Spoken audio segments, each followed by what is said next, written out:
नमस्कार। आज दो महत्वपूर्ण विषयों के बारे में थिंक इंडिया के इस पेज के ऊपर मैं लाइव हो रहा हूँ। गांधी जी का हिंदुत्व के बारे में चिंतन कैसा था। वैसे तो हम देखते हैं कि गांधी जी का व्यक्तित्व जो है बहुआयामी था, और इस बहुआयामी व्यक्तित्व में वो कभी आंदोलनकारी दिखते थे, कभी वो अहिंसा के पुजारी के नाते माने जाते थे, कभी वो सत्य के ग्राही हैं, कभी वो राजनीतिज्ञ हैं, कभी वो उनका जीवन राममय दिखता है। धर्म साधना और स्वराज साधना में गांधी जी ने कभी अंतर महसूस नहीं किया। वैसे तो हम देखते हैं कि गांधी जी के जीवन में अनेक तत्व, लगभग 24 तत्वों के बारे में उन्होंने उल्लेख किया है, लेकिन प्रमुखता से देखें तो गांधी जी के जीवन में 3 प्रमुख तत्वों ने बहुत अधिक स्थान रखा। उसमें गौरक्षा, उसमें स्वराज, और तीसरा तत्व हिंदुत्व के जागरण का, हिंदुस्तान के जागरण का, तेज के जागरण का। इस पर वो बहुत आग्रही थे और स्वराज प्राप्ति को वो धर्म साधना से अलग नहीं मानते थे। तो के बारे में चिंतन अनेक प्रकार की बातें गांधी जी के बारे में चलती है, क्योंकि उनका व्यक्तित्व जो है, व्यक्ति जिस प्रकार से देखना चाहता है वैसा उनका व्यक्तित्व दिख जाता है। इतना लंबा जीवन और विविध प्रयोग, जिस प्रकार से उनका जीवन प्रयोग धर्मी था, इतने प्रयोग किए उन्होंने जीवन के अंदर कि आम से आम आदमी जो है उसके साथ में अपने आप को जुड़ा हुआ महसूस करता था। ऐसा कहते हैं कि गांधी जी जो है आत्म प्रकाश से प्रेरित थे। उन्होंने कभी भी केवल देखी हुई, केवल सुनी हुई या केवल किसी की कही हुई बात पर विश्वास नहीं किया। उन्होंने उन सब बातों को अपनी आत्मा के प्रकाश पे तोला, और आत्मा के माध्यम से जो उनको सच लगा उसके साथ वो हमेशा खड़े रहे। वे चाहते थे कि भारत में एक अहिंसा प्रधान व्यवस्था लागू हो, ऐसी राज्य व्यवस्था जो सत्य के ऊपर आधारित हो। इस प्रकार का उनका अपना एक थिंकिंग, विचार उनका था। इस नाते वो भारत के हिंदुत्व को ही भारत का मर्म समझते थे, और हिंदुत्व की व्याख्या जो वो करते थे वो छोटी व्याख्या नहीं थी। एक विशालता के अंदर वो हिंदुत्व को देखते थे, हिंदू धर्म को देखते थे।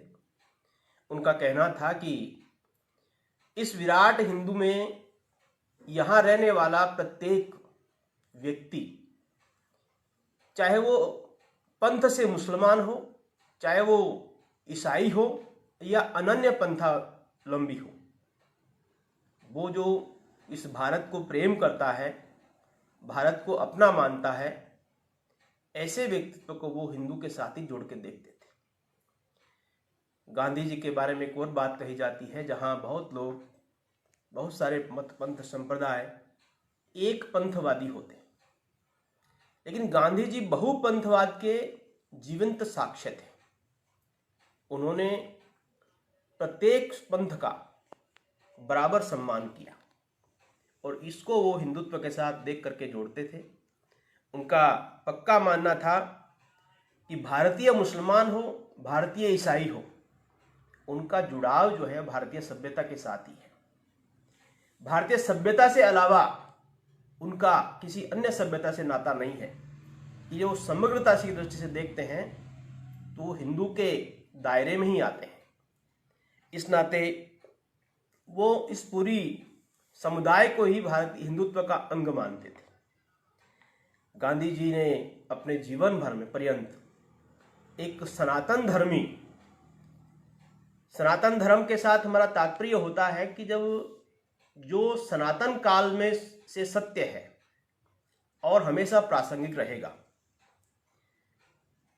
इस नाते मैं कहना चाहूंगा कि 5 जो सार्वभौम सत्य है, धर्म है, जिसमें हम कहते हैं कि सत्य, अहिंसा, अस्तेय, ब्रह्मचर्य और अपरिग्रह, ये 5 बातें ऐसी है जो काल बाह्य है। किसी भी काल के अंदर इन बातों को महत्वहीन नहीं किया जा सकता। सत्य को वो ईश्वर का रूप मानते थे, अहिंसा को जीवन जीने की पद्धति मानते थे। किसी दूसरे के हक का लेने का सोचना भी नहीं, लेना तो दूर की बात है, किसी दूसरे के हक का लेने का सोचना भी नहीं, विचार भी नहीं करना, ऐसा अस्तेय, ऐसा वो अपने जीवन में एक बहुत प्रमुखता से धर्म मानते थे। अपरिग्रह, आजकल हम देखते हैं कि लोग अपने संसाधनों के बल पर बड़े से बड़ा महल खड़ा करना चाहते हैं। एक घर में आवश्यकता एक गाड़ी की है, 2 गाड़ी की है, लेकिन नई नई गाड़ियां बाजार में आती है तो एक बड़ी मात्रा में गाड़ियों का संग्रह, साधनों का संग्रह, सारी जीवन वो पावर इकट्ठा करने में, साधनों को इकट्ठा करने में लगा देता है। ऐसे में गांधी जी जो कहते हैं कि सारा जो कुछ भी हमको दिखता है वो सब ब्रह्म है, और जब ब्रह्म की बात हम करते हैं तो ब्रह्म को मानकर के यदि कोई आदमी अपना जीवन यापन करता है तो वो कभी भी संग्रह नहीं करेगा। अपनी आवश्यकताओं की पूर्ति करना अच्छी बात है, जिम्मेदारी है, लेकिन आवश्यकताओं से आगे बढ़ करके उनका संग्रह करना एक प्रकार की हिंसा है, क्योंकि हम दूसरों को उन चीजों से वंचित कर रहे हैं, दूसरों को हम उस चीजों से उनका हक मार रहे हैं। ये अधर्म है एक प्रकार का। गांधी जी ने अपने जीवन में इन 5 महाधर्मों को, महाव्रतों को अपने जीवन में बहुत अधिक महत्व दिया। साथ ही वो और जिन 6 बातों को आग्रह करते थे, ऐसे कुल मिला के 11 व्रत गांधी जी के जीवन में बहुत महत्वपूर्ण है, जिसमें उन्होंने शरीर के श्रम को बहुत अधिक आग्रह किया। और आप देखते हैं कि उनका जीवन, उनके आश्रम में जब वो रहते थे, दिनचर्या उनकी स्वच्छता से ही शुरू होती थी। इतने बड़ा व्यक्तित्व होने के बाद भी सब प्रकार के साधन सुविधाएं उनके पास उपलब्ध थी, लेकिन फिर भी वो शरीर से श्रम करना नहीं भूलते थे, शरीर के श्रम को महत्व देते थे, आदर देते थे। उनके द्वारा कभी भी किसी चीज के प्रति अनिच्छा ऐसा करके जागृत नहीं की गई, व्यवहार में नहीं आया। ऐस्वाद करके, ऐस्वाद कुछ भी नहीं है जीवन में। जो शरीर के लिए आवश्यक है उसको ग्रहण करना। मौन व्रत पे गांधी जी बहुत महत्व देते हैं। मैंने अभी हाल ही के दिनों में एक इस विषय पे कुछ लेखन भी किया है कि व्यक्ति को हर समय कुछ न कुछ बोलते ही नहीं रहना चाहिए, दूसरों के बीच नहीं रहना चाहिए। कुछ समय जीवन के अंदर अपने लिए, स्वयं के लिए निकालना चाहिए, जिसे हम मौन व्रत के रूप में हम उसकी साधना कर सकते हैं। क्या होगा मौन से? मौन से हमें अपने अंदर झांकने की फुर्सत मिलेगी। मैं क्या हूं, मैं कौन हूं, मैं क्या कर रहा हूं। हम सब जानते हैं मित्रों कि जब तक व्यक्ति अपना स्वयं का मूल्यांकन नहीं करता, उसे उसके कर्मों की अच्छाई और बुराई भी ध्यान में नहीं आती। एक अंधी दौड़ में, तेज दौड़ में भागा जा रहा है। ये तो एक विशेष परिस्थिति है कि हम सब लोग घर में बैठे हैं। कोरोना के कारण देश भर में घर में बैठने का आह्वान भी हो रहा है। हमें अपने बारे में, अपने अपनों के बारे में सोचने का अवसर मिल रहा है। इस परिस्थिति के अंदर हम, या सामान्य जीवनचर्या में भी, क्या हम विचार करें, क्या हमने कभी अपने लिए समय निकाला? देखिए, अपने लिए समय निकालने का मतलब ये नहीं है कि अपनी रुचि की फिल्म देख ली, अपनी रुचि का खेल खेल लिया, या अपनी रुचि किताब पढ़ ली। वो सब भी हम अपने ज्ञानार्जन के लिए कर रहे हैं। सुनना, देखना, पढ़ना, मिलना, ये सब ज्ञान मिलता है इससे। मैं अभी जो बात कर रहा हूं मौन व्रत की, वो कह रहा हूं अपने अंदर झांकने के लिए, और उसके लिए हमें एकांत चाहिए। ऐसा स्थान जहां पर हमारे अलावा कोई ना हो, न कुछ दिखाई देता हो, न कुछ सुनाई देता हो, और एक एकांत में बैठ करके हम केवल आंखें बंद करके अपने अंदर झांकें, अपने को याद करें कि मैंने कब कब क्या किया, मैं कौन हूं, कहां से आया हूं, कहां जाऊंगा।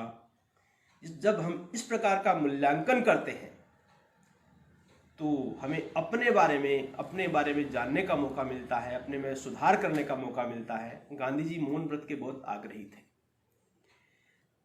उनका एक आग्रह था सर्वधर्म समानता। वो सब धर्मों को समानता के साथ देखते थे, क्योंकि हम सब जानते हैं ये भाव जो है वो प्रत्येक हिंदू के अंदर है। हिंदू की एक विशेषता है ये कि वो सब धर्मों को समानता से देखते हैं। गांधी जी अपने जीवन में अस्पृश्यता का बड़ा विरोध करते थे। छुआछूत एक बीमारी के रूप में नजर आती थी और जीवन में उन्होंने काम भी बहुत किया, हम सब जानते हैं उनके जीवन की।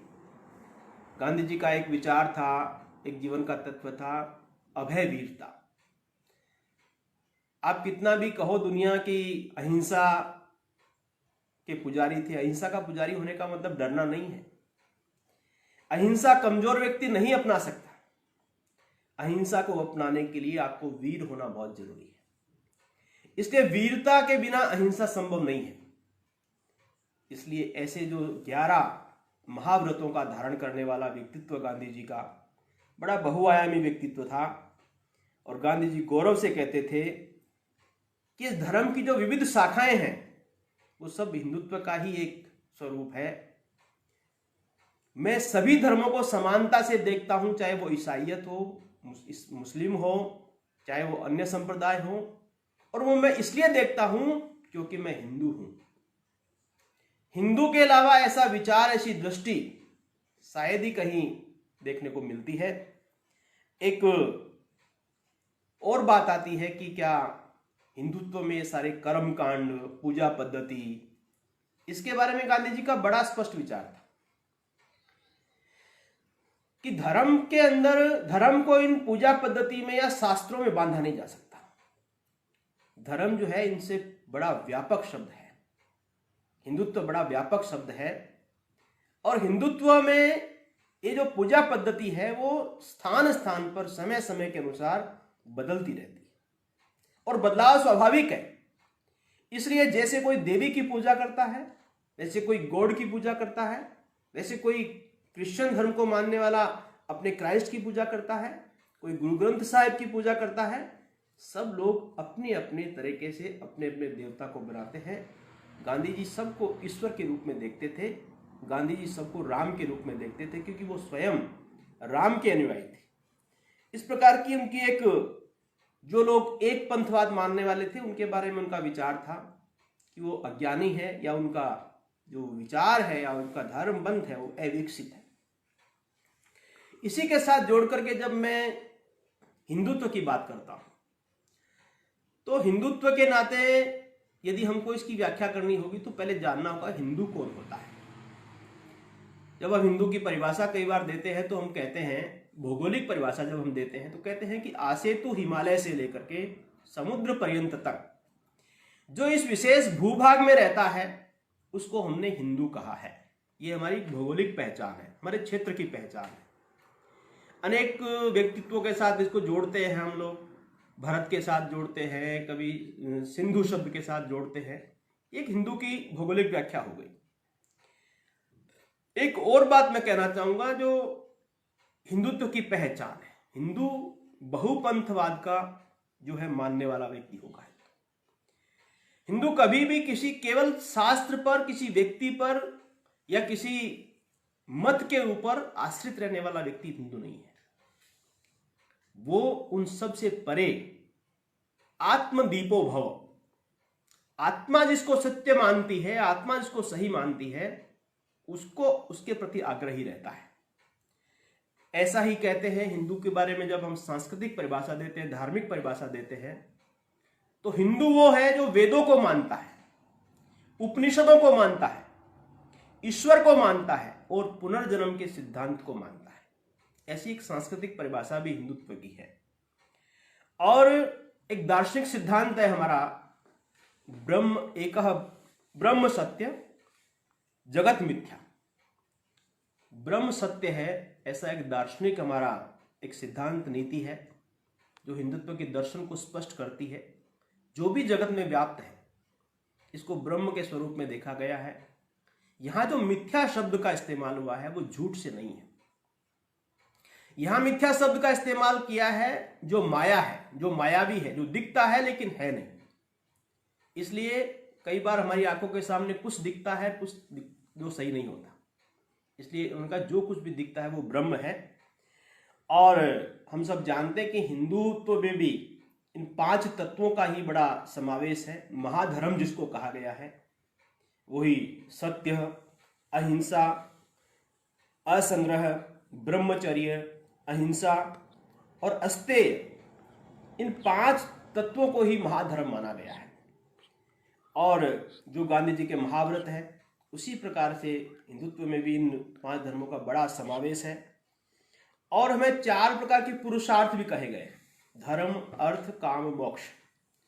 इसके आधार पर अपने जीवन का यापन होता है।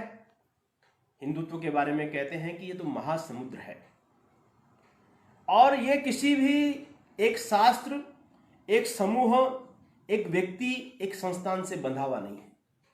हिंदुत्व एक व्यापक अवधारणा है।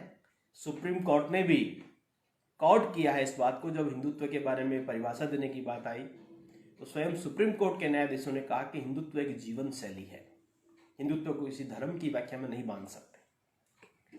अनेक लोग अपनी अज्ञानता के वश इस प्रकार की बात करते हैं जो हिंदुत्व को कर्मकांड में या किसी एक विधान में या किसी एक शास्त्र में या किसी संस्था की ठेकेदारी बताते हैं। लेकिन ऐसा हिंदुत्व है नहीं, वो एक महासमुद्र है। और इस महासमुद्र में अनेक प्रकार के अनंत व्यक्तित्व, रत्न भरे पड़े हैं। जिस पक्ष से देखो वो हमको मिल जाएगा।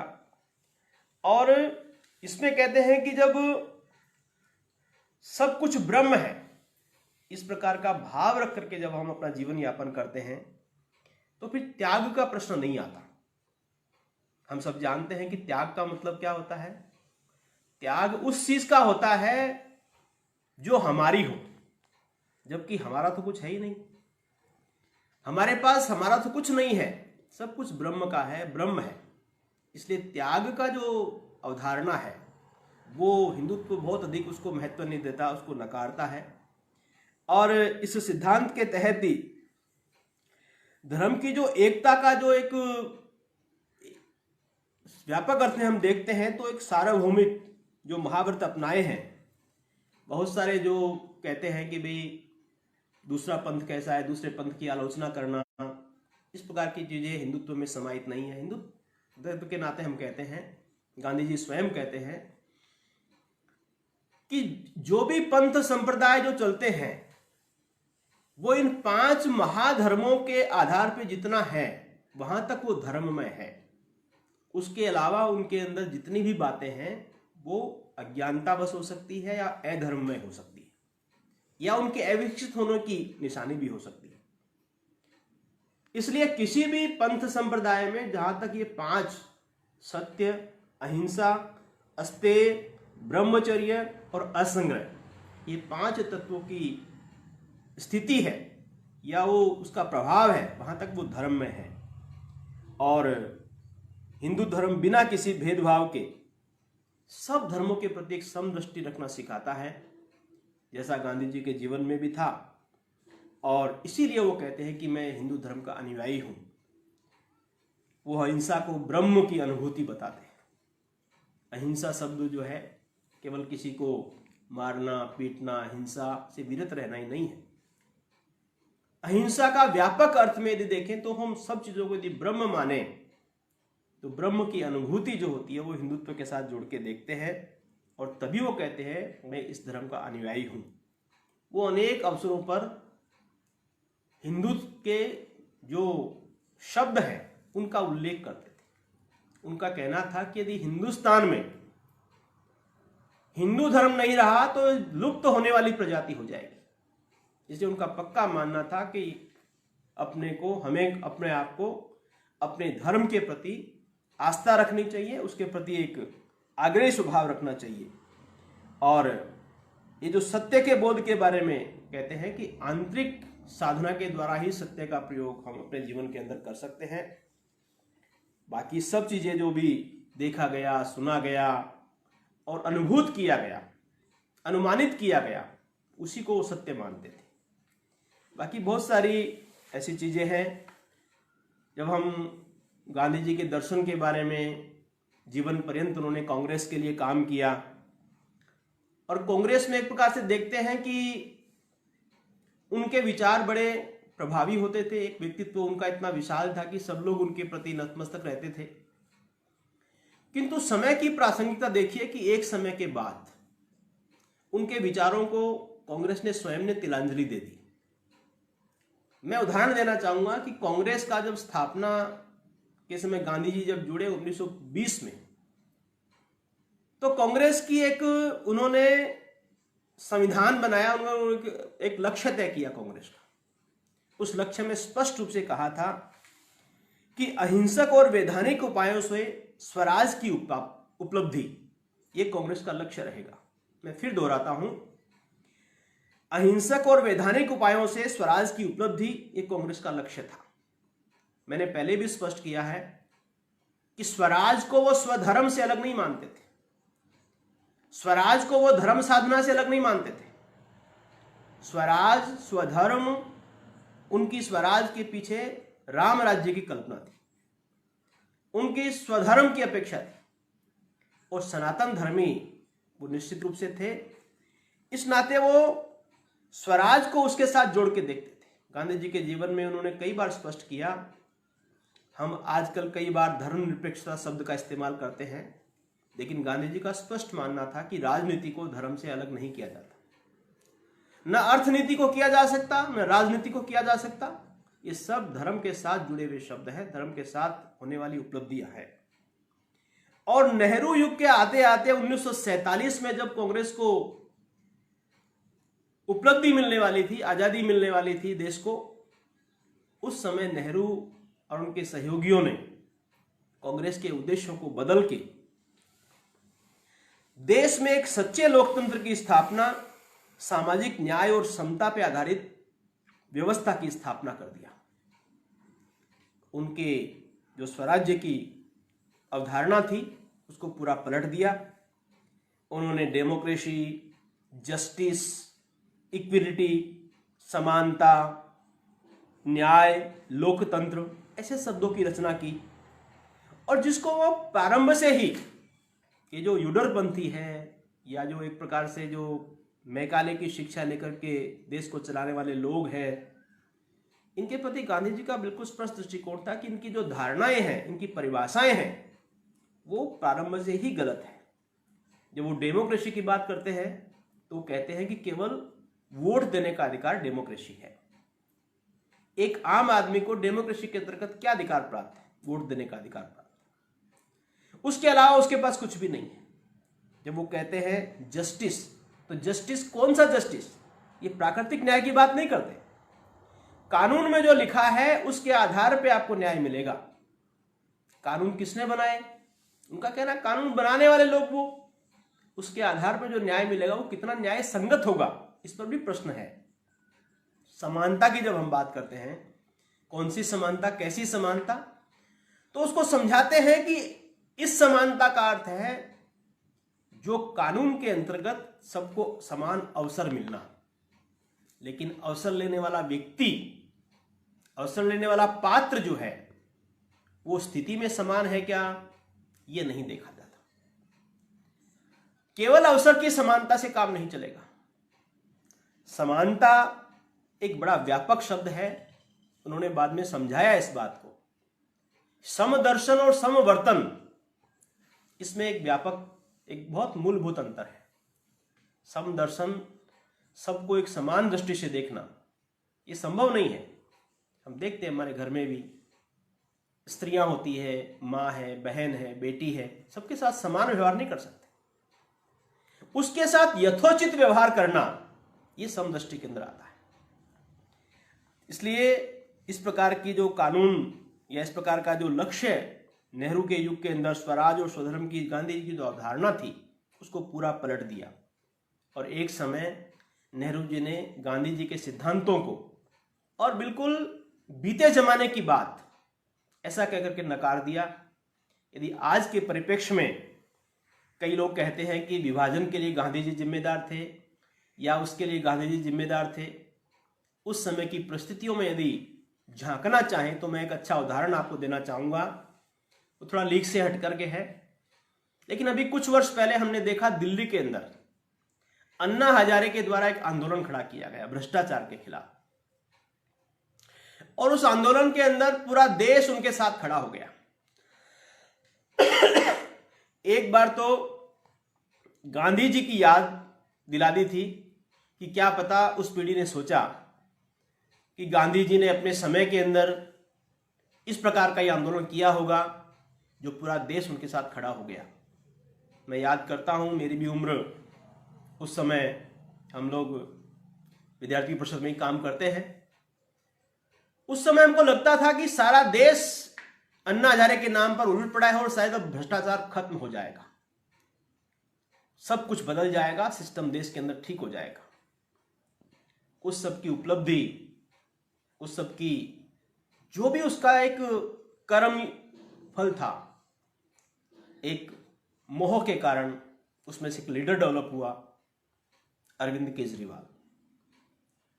मैं तुलना नहीं कर रहा हूं गांधी जी और नेहरू जी के साथ में, लेकिन एक प्रासंगिकता के नाते एक उदाहरण बता रहा हूं केवल, कि दिल्ली के अन्ना आंदोलन के बाद, देश के में अन्ना आंदोलन के बाद में केजरीवाल एक नेता के रूप में, लोगों की आशाओं के रूप में, लोग नौकरियां छोड़ छोड़ के उसके साथ में काम करने के लिए आए, युवा लोग उसके साथ जुड़े।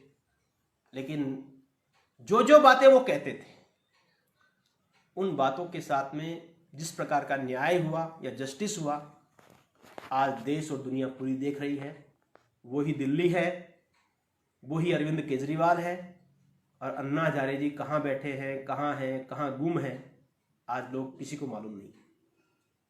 तो मैं पुनः आपको याद दिलाना चाहूंगा, उस समय की परिस्थिति को जाने बिना देश के विभाजन के लिए, चाहे भगत सिंह जी की फांसी रुकवाने के लिए, अनेक ऐसे प्रसंग हैं कि जो गांधी को दोष दिया जाता है। गांधी जी ऐसा कर सकते थे, गांधी जी वैसा कर सकते थे, लेकिन गांधी जी ने अपने सामर्थ्य के अनुसार, अपनी एक विचार के अनुसार, अपने आचार के अनुसार जितने प्रयोग किए, उसमें उतनी विविधता थी, और उस विविधता के कारण उसका व्यक्तित्व जो बहुआयामी बना, आज देश और दुनिया में शायद ही कोई एक ऐसा महापुरुष होगा जिसकी इतनी मान्यता है, जिसके विचारों को लोग महत्व देते हैं, इनका अध्ययन करते हैं। इसलिए इस अवसर के ऊपर जब हम उनके बारे में विवेचना करते हैं, उनके बारे में जानकारियां इकट्ठी करते हैं, तो हमको लगता है कि जितना गांधी को पढ़ेंगे उतनी ही उनके बारे में नए नए क्वेश्चन खड़े होते जाएंगे। और इस नाते एक व्यक्तित्व जो उनका हिंदुत्व के साथ जुड़ता है, जो मेल खाता है, अपने कर्म पे विश्वास करना, परिश्रम के प्रति मान्यता देना। वो कहते थे कि किसी अनुयायी के कुकृत्य के कारण, किसी भी व्यक्ति के कुकृत्य के कारण उसका धर्म जो है उस पर लांछन नहीं लगाया जा सकता।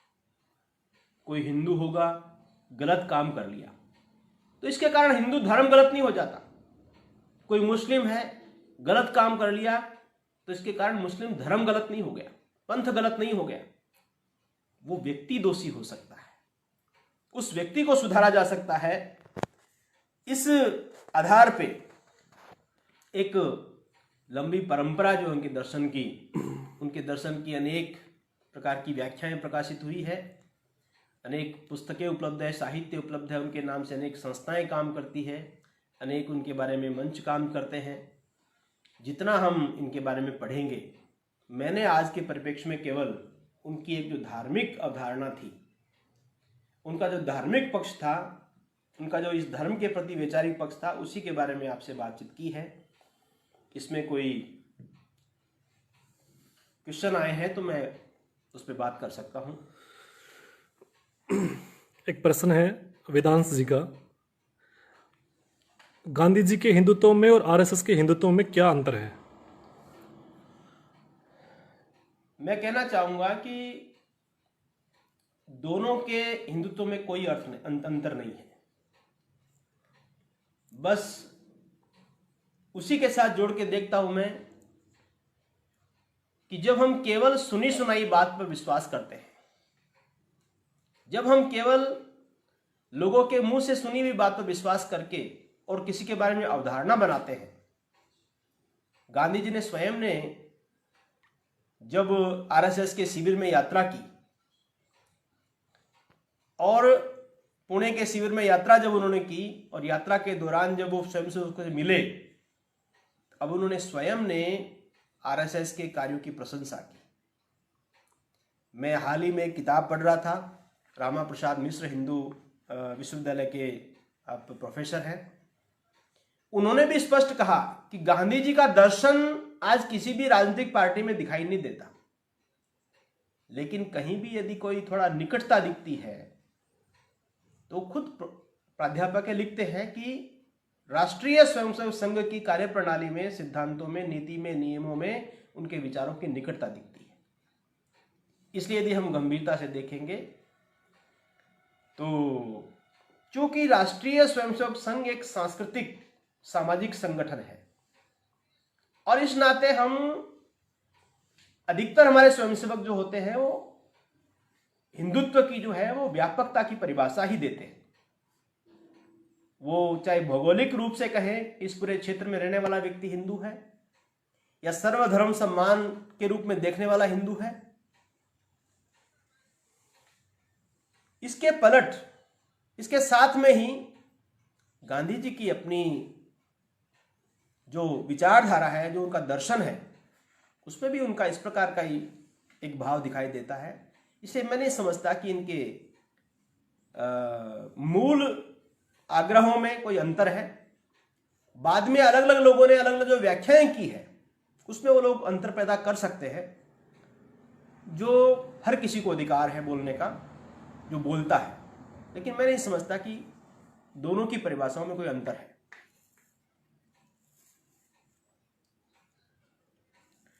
धन्यवाद।